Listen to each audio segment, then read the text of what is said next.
नमस्कार, बहुत बहुत स्वागत है आपका न्यूज 24 पर। मैं आपके साथ पूजा राठौर शर्मा।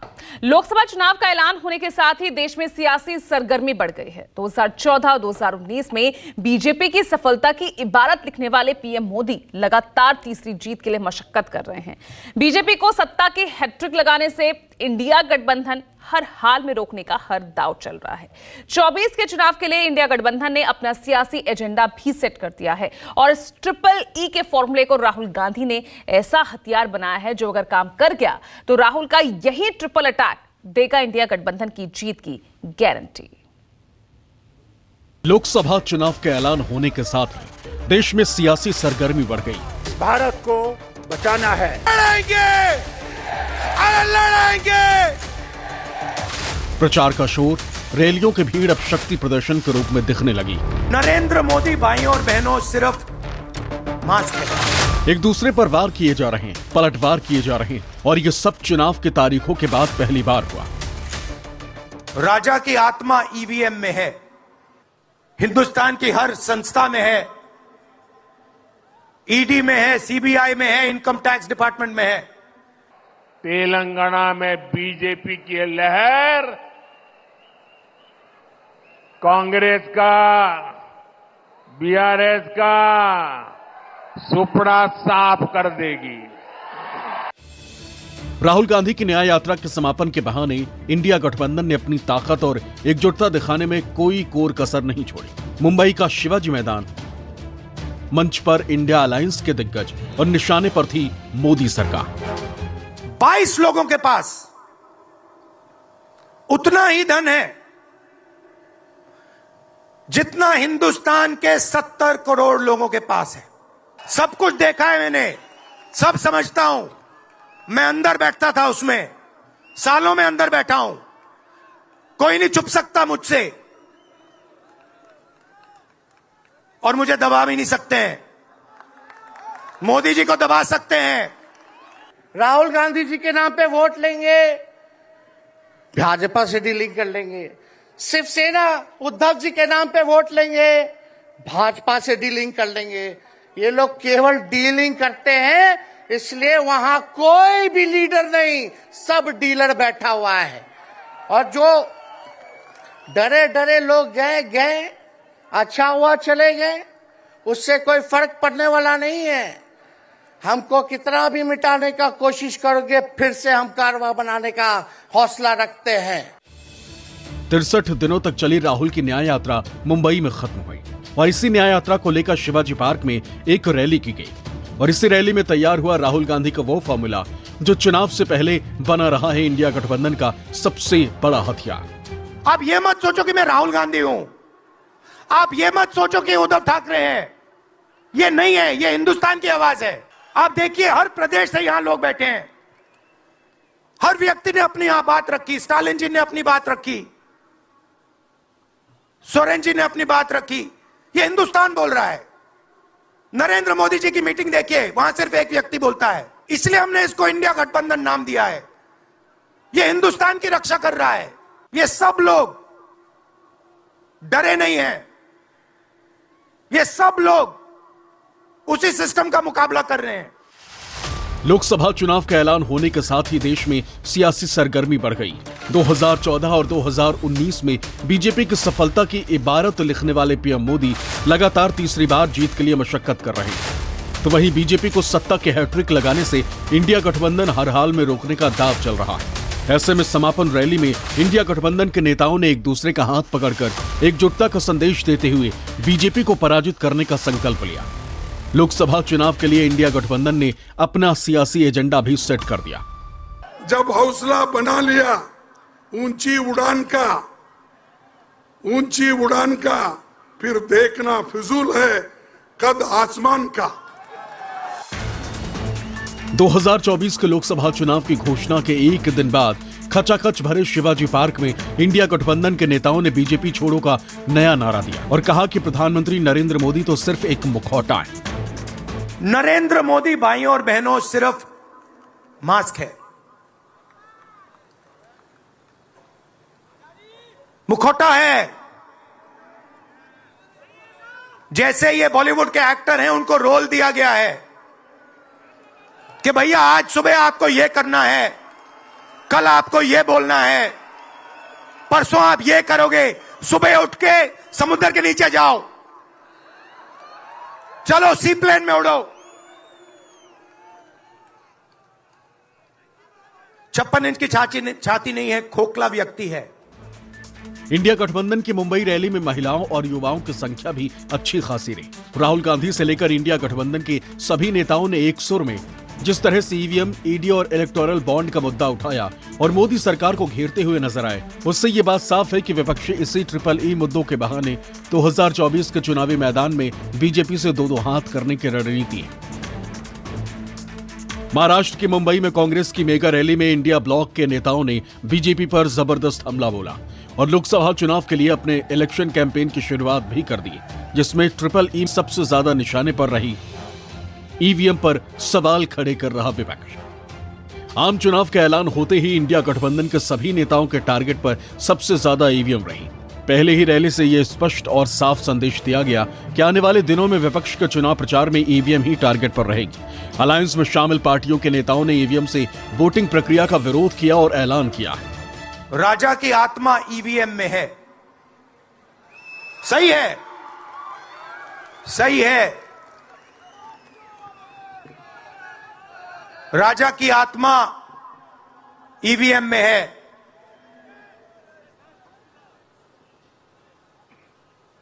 हिंदुस्तान की हर संस्था में है, ईडी में है, सीबीआई में है, इनकम टैक्स डिपार्टमेंट में है।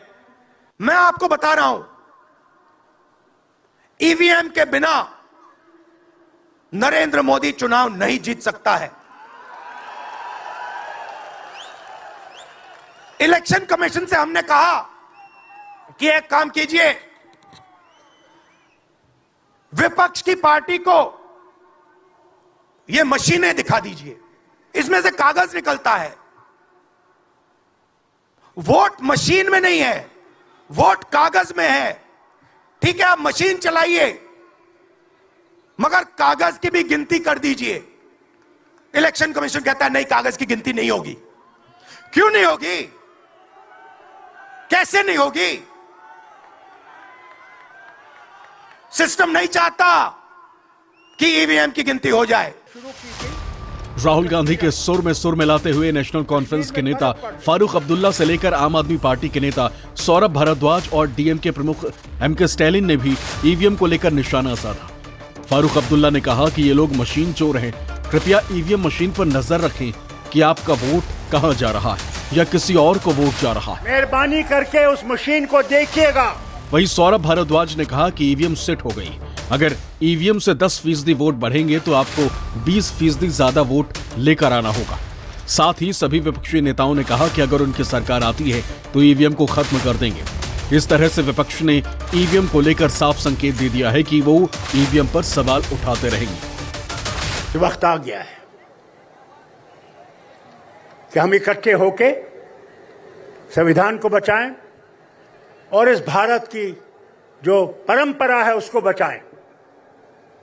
ये आप तक है। मैं यही ऊपर वाले से मांगता हूं कि आपको हिम्मत दे कि आप अपने आप को और सबको निकाले और वोट डालें। अगर आप वोट नहीं डालेंगे तो फिर आप कुछ नहीं कह सकते। ईवीएम का खेल होता है 5% का, 10% का। इसको सेट किया जाता है कि 10% वोट बढ़ा देगी ईवीएम, तो इस बार 20% लोगों को निकल के वोट डालना पड़ेगा तो ईवीएम हारेगी। बाद में ईवीएम को खत्म भी करेंगे, मगर इस बार ईवीएम को हराने के लिए लोगों को घर से निकलना पड़ेगा। राहुल गांधी ने सीधे तौर पर आरोप लगाया है कि केंद्रीय जांच एजेंसियों के जरिए विपक्षी नेताओं को डरा और धमकाकर बीजेपी में शामिल कराया जा रहा है। कांग्रेस ही नहीं, तमाम विपक्षी नेता खुलकर ईडी के एक्शन और छापेमारी को राजनीति से प्रेरित बता रहे और विपक्षी जुबान बंद कराने का आरोप लगाते रहे। ऐसे में साफ है कि राहुल गांधी ने जिस तरह से शिवाजी पार्क में इस मुद्दे को उठाया है, उससे साफ है कि चुनावी रैलियों में भी यही शोर सुनाई देगा।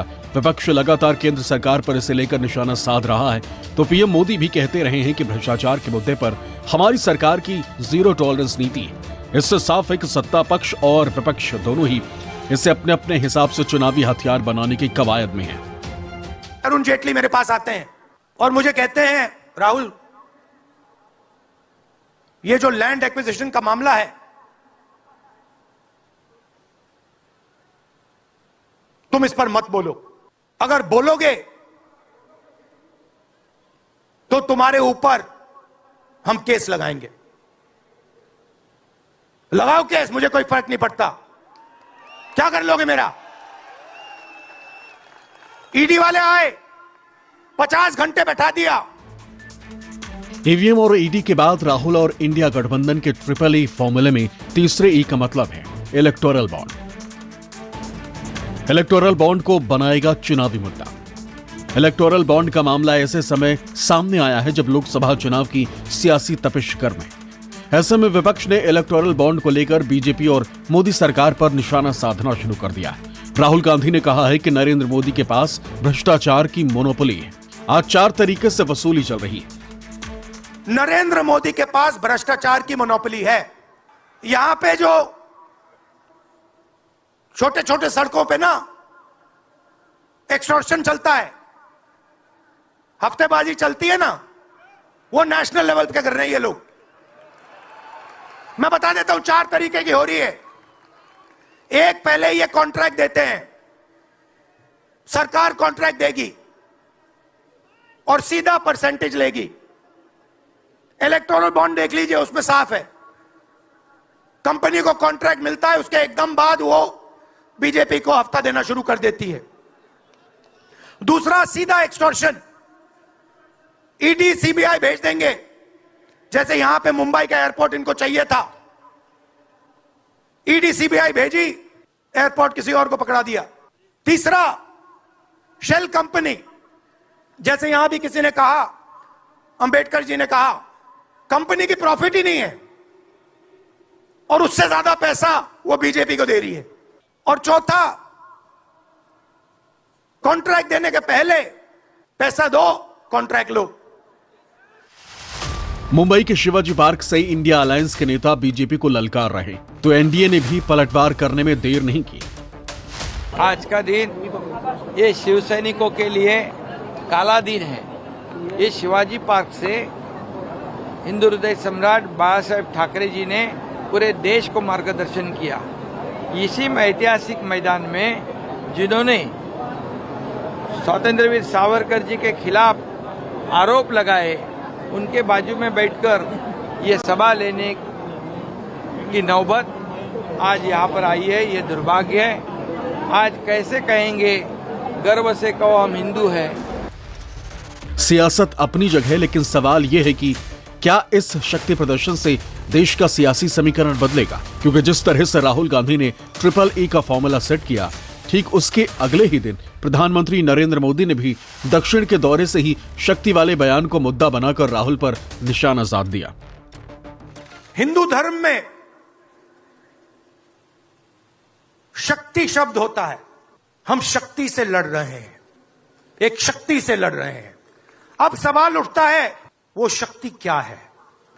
राजा की आत्मा ईवीएम में है,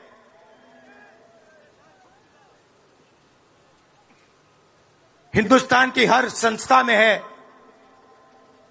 ईडी में है, सीबीआई में है, इनकम टैक्स डिपार्टमेंट में है। जिस शक्ति की मैं बात कर रहा हूं, उन्होंने उनका गला पकड़कर उनको बीजेपी की ओर किया है। मेरे लिए हर मां शक्ति का रूप है, हर बेटी शक्ति का रूप है। आपको मैं शक्ति के रूप में पूजा करता हूं। मैं भारत मां का पुजारी हूं। मैं आप शक्ति स्वरूपा सब माता बहन बेटियों का भी पुजारी हूं।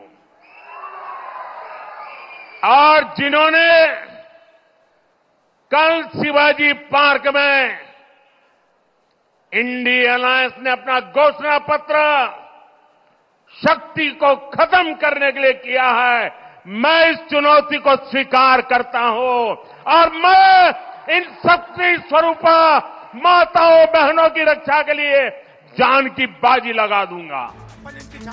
अब इन बयानों के बाद 24 के चुनावी बेला में सियासी संग्राम छिड़ गया। पहले राहुल का बयान और अब मोदी के पलटवार के बाद अब देश के सियासत की तपिश आसमान छू रही। ऐसे में एक ओर जहां कांग्रेस के नेता राहुल गांधी के बयान के बचाव में उतर गए हैं, वहीं दूसरी ओर मणिपुर के मुद्दे को फिर से नई हवा दे रहे हैं। मणिपुर में जब आदमखोरों की भीड़ 2 बेटियों को नोच रही थी तब शक्ति स्वरूप नजर नहीं आया था। कानपुर में जब 2 नाबालिग बेटियों के शव लटके मिले तब शक्ति स्वरूप नजर नहीं आया। हाथरस की हैवानियत में जब बच्ची को 2:30 बजे रात को जला दिया गया तब शक्ति स्वरूप नजर नहीं आया। शक्ति स्वरूप की बात तब कीजिएगा जब इन बेटियों के गुनाहगारों को सजा दीजिएगा, उनको संरक्षण नहीं दीजिएगा। असलियत तो यह है कि इस देश का एक खोखला प्रधानमंत्री है, वो कायर है, वो डरता है। उसके रिमोट के पीछे जो शक्तियां उसको संचालित करती हैं, जब उसकी कलई राहुल गांधी ने खोल दी तो ये बौखला गए, घबरा गए और उसके बाद दुष्प्रचार करने लगे। यह चुनाव आसुरी शक्ति और दैवी शक्ति के बीच का चुनाव है। पिछले 10 साल में वो कठुआ हो, वो उन्नाव हो, वो कानपुर हो, वो हाथरस हो, हमने देखा किस तरह से इस सरकार ने और इस सरकार के पीछे बैठी आसुरी शक्ति ने महिलाओं की प्रताड़ना की। तब प्रधानमंत्री की शक्ति उपासना कहां गई थी?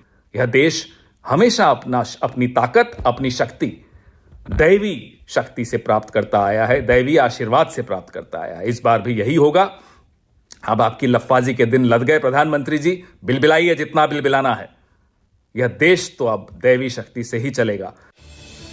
दूसरी तरफ जैसे ही प्रधानमंत्री नरेंद्र मोदी ने शक्ति शब्द से सियासत की रणभेरी बजाई तो बीजेपी के नेताओं ने सनातन को ढाल बनाने में देरी नहीं लगाई। उनकी भाषा ही ऐसी होती है ना समझी वाली। अरे ये क्या बोल रहे हैं? हिंदू की शक्ति होती है, राजा की आत्मा होती है। ये बच्चों की तरह बात करते हैं और इनको लगता है कि 100 बार झूठ बोलेंगे तो वो सच हो जाएगा। गोएबल्स की थ्योरी की तरह इनको कोई पढ़ा दिया है। सच सच होता है। कभी आप, ये मोदी जी की सरकार है। मोदी जी एक ऋषि परंपरा के व्यक्ति हैं। वो भारत में एक झोला लेके आए हैं, कहां से उनका तुलना करेंगे?